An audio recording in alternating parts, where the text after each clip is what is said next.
នឹងខ្ញុំបានចាំចិញ្ចឹមខ្ញុំទៅដឹងឬត្រង់តែជាការស្នេហាបោកប្រាស់តែប៉ុណ្ណោះបាត់ទៅបំផុតអូនដល់គ្នាត្រង់តែបងឃើញអូនភ្លៀងបងស្ម័គ្រចិត្តស្ម័គ្រកាយ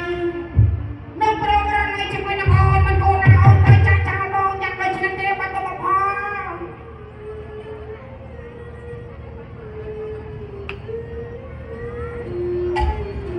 ឬកំលៀងមានការគ្រោះថ្នាក់ទៅដឹង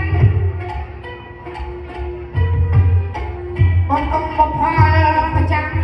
ជីវិតណា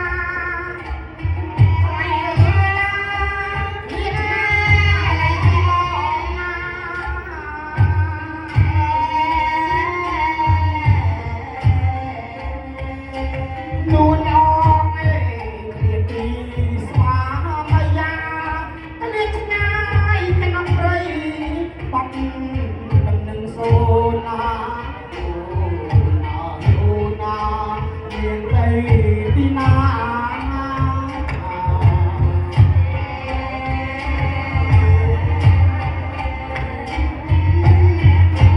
នាងដីទីណាឲ្យបងរងទុកខ្លាចសាខ្លាចណាមិនជ្រៃ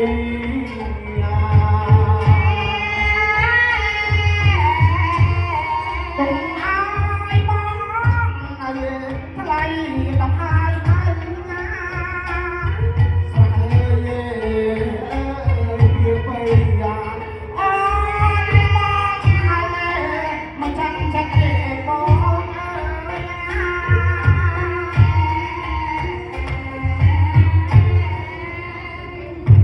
បងបាត់អរអរទេវតាប្រាំម្ចាស់អើយ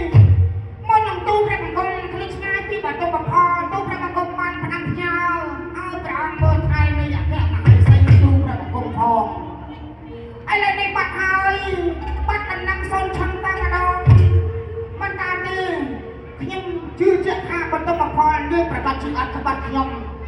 ប្រកាសជាមានសត្វកាយសាហាវអាយ៉ាតាមជិះធំណាស់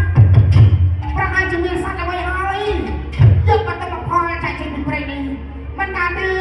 ខ្ញុំត្រូវតែតាមទៅរកនៃមហេសីរបស់ខ្ញុំតែម្ដង